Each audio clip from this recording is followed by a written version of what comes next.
Ya, selamat pagi teman-teman semua. Assalamualaikum warahmatullahi wabarakatuh. Eh, jadi di pertemuan 10 ini teman-teman, setelah kemarin kita bahas terkait dengan aset ya, aktiva. Nah, di pertemuan 10 ini kita bahas terkait dengan hutang dan ekuitas ya. Jadi setelah ini berarti sisi balance sheet-nya udah tercover semua ya. Kemarin aktiva, sekarang hutang dan ekuitas. Oke, kita langsung masuk. Definisi hutang ya. Hutang adalah pengorbanan manfaat ekonomi di masa yang akan datang yang mungkin timbul karena kewajiban sekarang suatu entitas untuk menyerahkan aktiva atau memberikan jasa kepada entitas lain di masa yang akan datang sebagai akibat transaksi masa lalu. Ya, sedangkan definisi dari IAI, Ikatan Akuntan Indonesia ya, hutang adalah kewajiban perusahaan masa kini yang timbul dari peristiwa masa lalu yang penyelesaiannya diharapkan mengakibatkan arus keluar dari sumber daya perusahaan yang mengandung manfaat ekonomi ya. Nah, dari definisi dua ini ya kita bisa ambil ya karakteristik hutang ya. Jadi dari definisinya sebagaimana kemarin ya, kita pasti setiap elemen itu kita pasti cari karakteristik atau definisinya, kemudian penilaiannya, kemudian pengakuannya ya. Nah, ini pertama karakteristik dulu.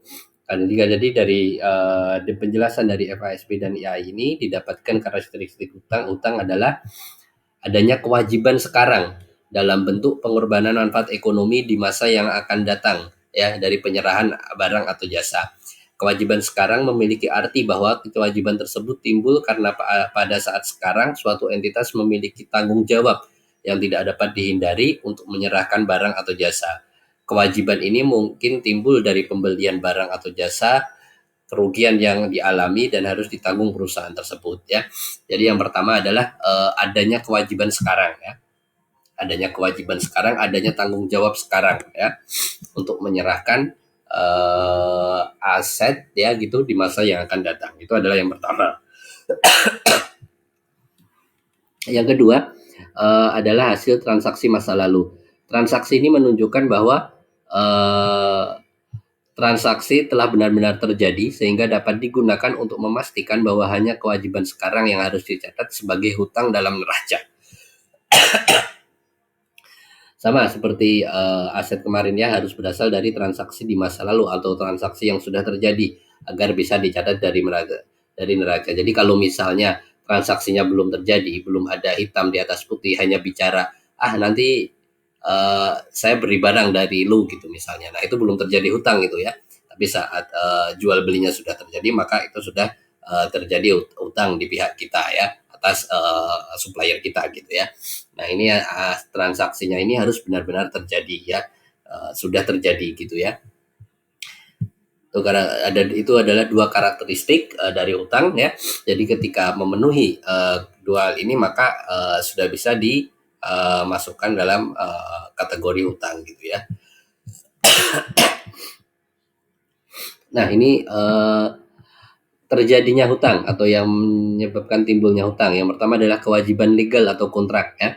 Hutang yang timbul karena adanya ketentuan formal berupa peraturan hukum untuk membayar kas atau menyerahkan barang dan jasa kepada entitas tertentu. Misalnya hutang bank, hutang dagang. Nah, ini hutang dagang, hutang bank itu pasti ada legalnya ya, ada dokumen hukumnya ya, atau kontrak itu termasuk kontrak penjualan itu termasuk dokumen hukum ya.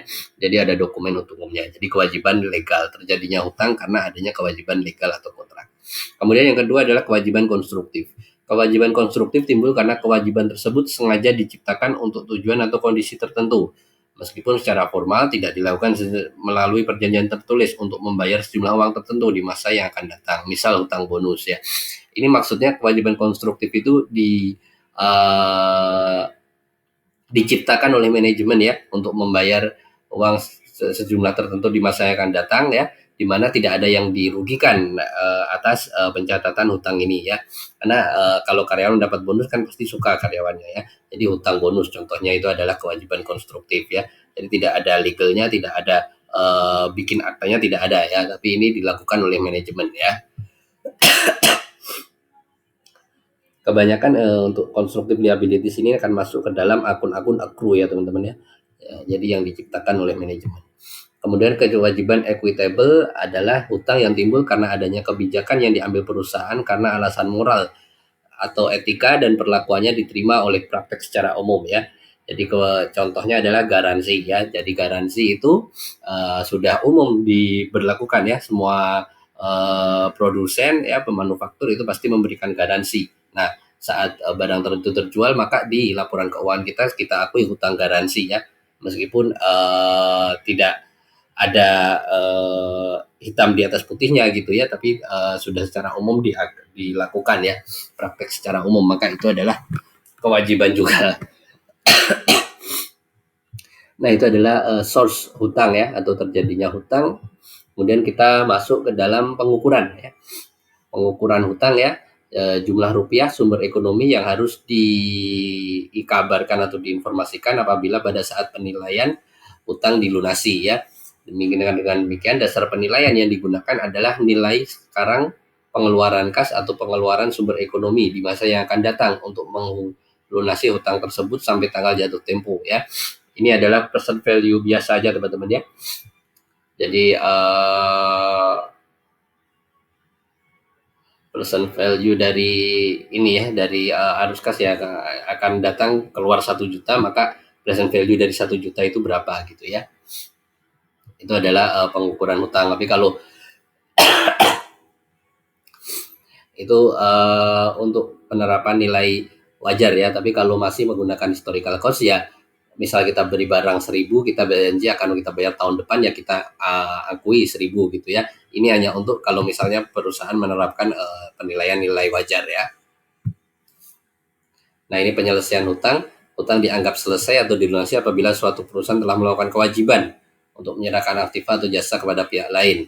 Penyelesaian kewajiban ada 5 menurut IAI. Yang pertama adalah pembayaran kas, penyerahan aktiva, pemberian bonus, penggantian kewajiban, konversi kewajiban menjadi ekuitas ya. Itu adalah cara untuk menyelesaikan kewajiban. Oke, itu adalah terkait dengan kewajibannya. Terjadinya hutang ini artinya ini ya, apa namanya, termasuk kita bicara pengakuan ya, kapan diakuinya ya. Jadi kalau kewajiban legal atau kontrak diakui pada saat ada kontraknya, kewajiban konstruktif diakui pada saat manajemen membuat hutang tersebut muncul. Kemudian kewajiban equitable diakui saat terjadinya. Ya, jadi saat barang sudah dijual maka itu sudah muncul yang namanya hutang garansi misalnya, gitu ya. Penyelesaian hutang, oke. Nanti kalau ada pertanyaan terkait hutang nanti bisa dilanjutkan di WA Group ya.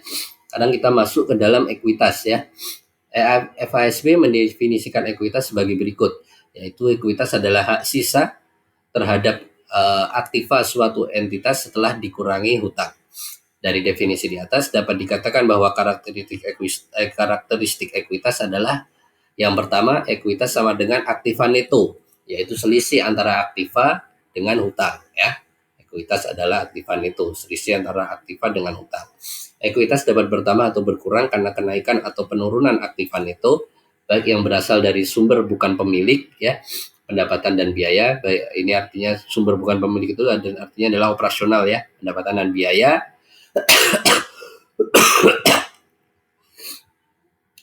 Bukan pemilik, investasi oleh pemilik atau distribusi kepada pemilik. Kerangka dasar ekuitas dapat dilihat pada tampilan berikut ya. Nah, ini ekuitas. Ini adalah contributed capital, itu adalah yang dibayarkan oleh pemegang saham ya. Jadi legal capital itu angka nilai parnya berapa, paid in capital itu biasanya kalau pada saat kalau teman-teman tahu ya, jadi saham itu biasanya ada nilai par. Nah, kemudian saat misalnya ada perusahaan IPO nilai parnya 100, itu biasanya dijual di bursa itu adalah di atas nilai parnya ya biasanya ya. Nah, sisanya itu nanti akan masuk ke paid in capital ya. Jadi par value ya, di sini ada par value. Kemudian retain earning ini adalah yang dari operasional, pendapatan dikurangi biaya. Ya, ini asalnya dari laporan laba rugi, prior period adjustment dari dividen ya. Jika nanti ada pembayaran dividen maka mengurangi retained earning ini. Kemudian unrealized capital adjustment atau OCA ya, Under Comprehensive Income ini adalah jika kita punya portofolio di pasar modal maupun pasar keuangan yang belum kita realisasikan keuntungan maupun kerugiannya ya, itu adalah unrealized, jadi baru di atas buku saja ya, belum ada aliran kas masuk maupun keluar ya. Unrealized artinya belum direalisasi, masih di atas buku. Oke, kemudian di sini kita akan belajar teori ekuitas. Teori ekuitas adalah teori yang menjelaskan sudut pandang yang digunakan dalam akuntansi berkaitan dengan penyusunan dan penyajian laporan keuangan. Terkait ekuitas tentunya ya. Yang pertama adalah teori proprietari ya. Teori ini muncul sebagai perwujudan dari sistem pembukuan berpasangan ya, yang memusatkan perhatiannya kepada pemilik perusahaan. Persamaan akuntansi yang digunakan adalah aktiva dikurangi hutang sama dengan modal. Teori proprietari ini sangat cocok diterapkan untuk organisasi, perusahaan perorangan, dan firma. Karena dalam bentuk organisasi ini ada hubungan personal antara manajemen perusahaan dengan pemilik ya. Ya, jadi teori proprietari ini lebih cocok pada perusahaan perorangan dan firma ya. Kemudian ada teori entitas atau kesatuan usaha. Teori ini menunjukkan bahwa adanya perkembangan kegiatan usaha menyebabkan perusahaan menjadi unit usaha berdiri sendiri, terpisah dari pemilik ya.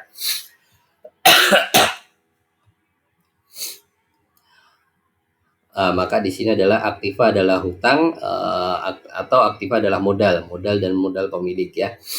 Ini adalah teori entitas, bicara seperti itu ya. Teori ekuitas residual. William Patton menyatakan bahwa ekuitas residual merupakan salah satu jenis ekuitas dalam kerangka teori entitas ya. Jadi teori ekuitas ini merupakan bagian dari teori entitas ini. Perubahan dalam penilaian aktiva, laba bersih, laba ditahan, dan perubahan dalam hak pemegang ekuitas lainnya semuanya tercermin di dalam residual equity pemegang saham biasa. Persamaannya aktiva dikurangi ekuitas khusus sama dengan ekuitas residual ya. Jadi ekuitas khusus itu adalah laba ditahan, kemudian ada hak pemegang saham khusus gitu ya. Setelah aktiva dikurangi ekuitas khusus maka itu adalah ekuitas residual. Oke, kemudian terakhir adalah teori enterprise. Dalam teori ini perusahaan dipandang sebagai lembaga sosial yang dioperasikan dalam rangka memberikan manfaat bagi pihak yang berkepentingan meliputi pemegang saham, kreditur, pegawai, dan sebagainya ya. Jadi ini modalnya adalah ya bertanggung jawab terhadap semuanya nih, pemegang saham, kreditur, pegawai, dan semuanya gitu ya, karena enterprise ya, keseluruhan pemegang saham, keseluruhan stakeholder ya. Oke, itu aja untuk hari ini. Kita membahas terkait utang dan ekuitas. Jika ada pertanyaan nanti kita akan lambung di WA Group ya teman-teman ya. Oke, terima kasih atas perhatiannya. Saya Airi. Assalamualaikum warahmatullahi wabarakatuh.